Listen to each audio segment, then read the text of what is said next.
सभी को जय हिंद दोस्तों। आप सभी का हार्दिक स्वागत है हिंद रिएक्शन टीवी पे। आशा करता हूं कि आप सभी लोग बहुत अच्छे होंगे। तो आज हम आपके लिए एक बड़ी इंटरेस्टिंग और एक लेटेस्ट वीडियो लेकर आए हैं, जिसमें आप देखेंगे एक पाकिस्तानी चाचा को जो हाल ही में भारत से लौट कर आए हैं। हम जानेंगे उनका एक्सपीरियंस और भारत और खासकर हिंदुओं के बारे में उनका क्या कहना है। तो ये वीडियो काफी इंटरेस्टिंग होगी, इसे अंत तक देखें और चैनल पे नए हैं तो चैनल को सब्सक्राइब कर दें, ताकि हम आपके लिए ऐसी मजेदार और इंटरेस्टिंग वीडियोस लाते रहें। तो चलिए पहले ये वीडियो देखते हैं और अंत में इसके बारे में बात करेंगे।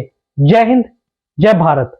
मैं बुक इसलिए लिखूंगा, मैं इसमें ये कहूँगा कि जो दोस्त मेरे इस वीडियो को देखें, चाहे वो पाकिस्तान में हैं चाहे इंडिया में हैं, वो अपनी राय भी दें, अपनी इनपुट भी दें, ताकि मैं उस बुक में उनकी राय और इनपुट को भी शामिल करूं, उससे गाइडलाइन भी लूं।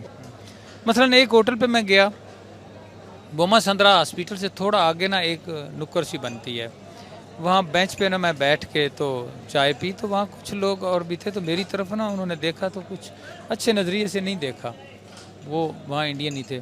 मैं वहाँ से उठाया। अब सबको हम एक, वो मैंने बताया कि आटे में नमक की तरह ये लोग हैं। क्रिश्चियन का बड़ा रोल है हमारे पाकिस्तान की तरक्की में, हमें उनकी रिस्पेक्ट करनी चाहिए।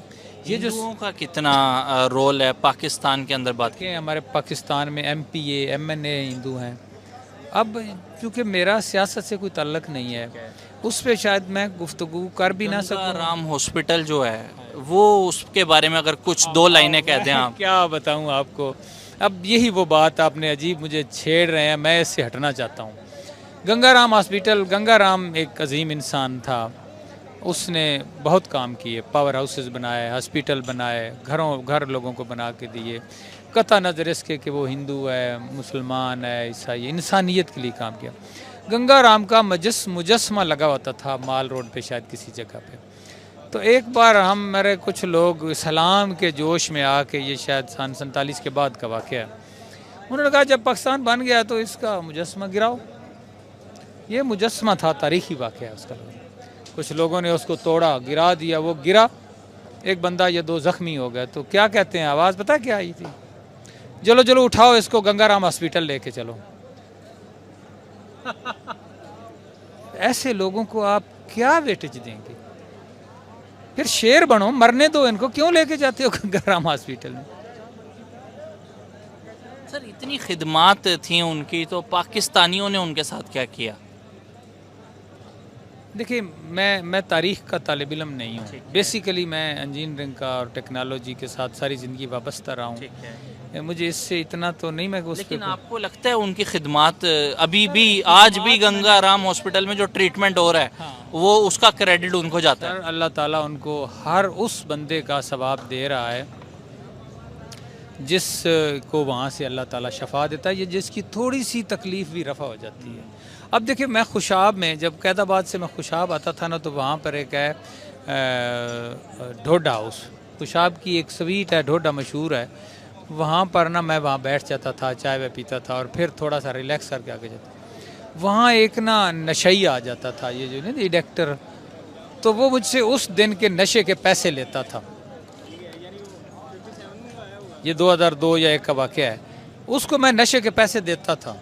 उस मेरी गाड़ी पहचानी होती थी, हफ्ते बाद मैंने आना होता था सैटरडे को लाहौर, तो वो पैसे लेता था। उसे पता होता था ये शाह जी की गाड़ी खड़ी है, उसने भाग के आना, सर जी मेरी दिहाड़ी। अब वो उसका 200 का या 250 का नशा बनता था, वो मैं उसको दे देता था। एक वहाँ पर मौलवी साहब बुजुर्ग, वो वहाँ पर बैठे और बंदे भी, उन्होंने कहा यार ये क्या तुम कर रहे हो, ये नशई है, उसको नशे के दे रहे हो। मैंने कहा यार मैं इसका इलाज नहीं करवा सकता, इसका इलाज बड़ा महंगा है। जब नशई को नशा नहीं मिलता ना, तो उसको जितना दर्द होता है ना उसके जिस्म में, उसका तुम अंदाज़ा नहीं कर सकते। मैंने 1-2 बंदों को तड़पते देखा है। मैं और कुछ नहीं तो एक लम्हे का उसका दर्द तो ख़त्म हो जाता है ना। इस वजह से कि उसका थोड़ा सा दर्द रिलीफ हो जाए, मैं उसको नशे के पैसे दे देता था। अब कुछ अपनी अपनी सोच है। एक बंदा सोचता होगा कि ये एक बंदे का दर्द जो है आधे घंटे के लिए या 24 घंटे के लिए, उससे उसको बचाव देता है। एक कहता होगा ये कितना गंदा आदमी है, ये नशे वालों को प्रमोट करता है, नशा उसको करवा रहा है। अब ये सोच का, ये सारा सोच का मसला है। इन्हें राज दियाँ गल्लां नहीं मैं किनू किनू दसां, हैं जी। बजुर्गों ने फकीरां दी धरती है सारी पंजाब, फकीरां दियाँ गल्लां, ये राज दी गल है। जब मैंने उसको कहा कि मैं तो सिर्फ इसको उस दर्द की वजह से देता हूँ, मैं इसको नशे पे प्रमोट नहीं कर रहा, तो फिर वो चुप हो गया। ऐसे ही मिसाल तौर पर कि मैं बुक इसलिए लिखूंगा, मैं इसमें ये कहूँगा कि जो दोस्त मेरे इस वीडियो को देखें, चाहे वो पाकिस्तान में हैं चाहे इंडिया में हैं, वो अपनी राय भी दें, अपनी इनपुट भी दें, ताकि मैं उस बुक में उनकी राय और इनपुट को भी शामिल करूं, उससे गाइडलाइन भी लूं। और इस किताब को जो आपने वीडियो के अंदर कलम बंद करने का सोचा है कि वीडियो की शक्ल में भी मैं किताब का मैसेज जो है वो व्यूअर्स तक पहुंचाऊं, इसके पीछे क्या वजह थी? इसके पीछे यही वजह थी कि जो मैंने दुख देखे लोगों के, वहाँ माँ बाप के, वो चीज़ें थी। फिर ये चीज़ मैं दिखाना चाहता हूँ कि इन चीज़ों को आप भूल जाएं। ये जो लोग कहते हैं कि जी आपने हिंदुओं का जूठा खा लिया, उसने ये चीज़ें पुरानी ख़त्म करें इनको, ठीक है, ये ख़त्म होनी चाहिए। मैं इसका मैसेज दूंगा। दूसरा ये चीज़ है कि मैं देखना चाहता हूँ कि जब हमारे इंडियन भाई वो टेक्नोलॉजी में इतना आगे चले गए हैं, मेरी रिक्वेस्ट होगी कि जब वो मेरी ये पढ़ें तो वो हमें बताएं कि ये टेक्नोलॉजी और इंजीनियरिंग इकट्ठी कैसे हो गई, वोकेशनल को वो कैसे प्रमोट कर रहे हैं। यहाँ तो वोकेशनल के नाम पे ज़कात भी खा रहे हैं, सारे नैबटेक के जिसके जो कोई फंड आता है वो भी दबी जा रहा है, लेकिन वोकेशनल अपलिफ्ट नहीं हो पा रहा। उसके ऊपर क्या मेजर्स लेने हैं उस तरफ कोई ध्यान नहीं दे रहा। हुकूमत उसके लिए पैसा भी दे रही है, नैबटेक पैसा दे रहा है, PSDF पैसा दे रहा है, लेकिन उनके अंदर स्किल क्यों नहीं आ रही। मसलन मैं हैवी मैकेनिकल कम्प्लेक्स, एक बड़ी फर्म है पाकिस्तान की, HMC टेक्सला, मैं वहाँ था।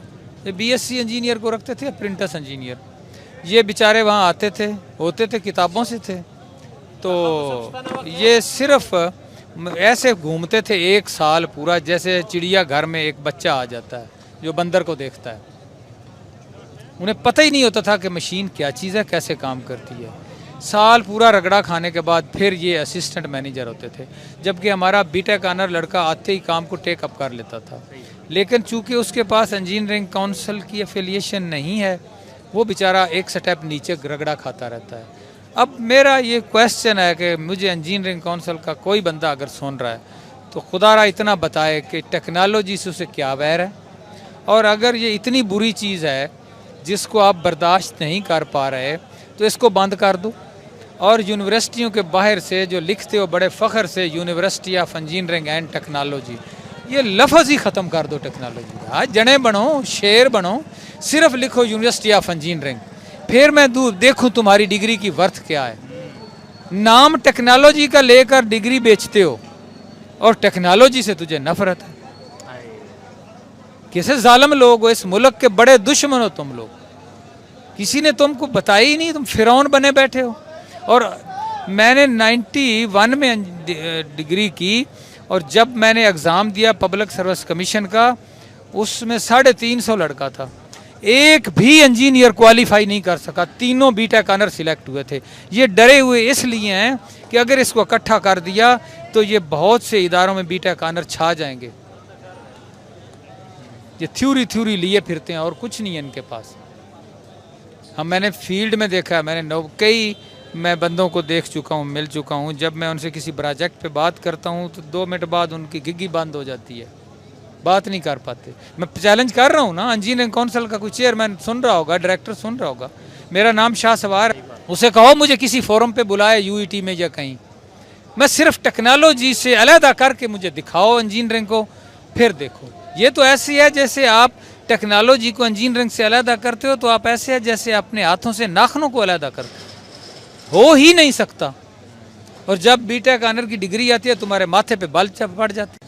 जिन्होंने तरक्की करनी थी उन्होंने शुरू दिन से इन मसलों को एक मीटिंग पे ही हल कर लिया था कि what is technology, what is engineering, how we will cash both. यही वजह है कि आज वो पूरी दुनिया में अपना दुनिया पे छा चुके हैं, और भी इंडिया और भी आगे जाएगा। क्या कसूर है उन बच्चों का, उस माँ का क्या कसूर है जो पैसे खर्च करके बच्चे को देती है, उस गरीब बाप का क्या कसूर है। तुम फिरौन बने बैठे हो, उसका स्टेटस क्यों नहीं फाइनल करते। 91 से 81, 82 से ये चीज़ लटक रही है और पाकिस्तान में उसका फैसला नहीं हो रहा। खाक हमारे यहाँ टेक्नोलॉजी और इंजीनियरिंग ने तरक्की करनी है। जिन्होंने तरक्की करनी थी उन्होंने शुरू दिन से इन मसलों को एक मीटिंग पे ही हल कर लिया था कि what is technology, what is engineering, how we will cash both. यही वजह है कि आज वो पूरी दुनिया में अपना दुनिया लो पे छा चुके हैं, और भी इंडिया और भी आगे। दोस्तों आशा करता हूँ कि वीडियो को आपने अंत तक देखा होगा और ये वीडियो आपको काफी इंटरेस्टिंग लगी होगी और इस पाकिस्तानी चाचा की बातें आपको काफी मजेदार लगी होंगी। अगर ये वीडियो आपको अच्छी लगी है तो इसे लाइक और शेयर जरूर कर दें और अपने विचार हमें कमेंट सेक्शन में लिखकर जरूर बताएं। हमें आपके कमेंट्स का इंतजार रहेगा और एक बार फिर चैनल पर नए हैं तो चैनल को सब्सक्राइब कर दें ताकि हम आपके लिए ऐसी लेटेस्ट और मजेदार वीडियोस लाते रहें। तो चलिए फिर मिलेंगे ऐसी किसी इंटरेस्टिंग और दमदार वीडियो में। तब तक अपना ध्यान रखिए। जय हिंद, जय भारत।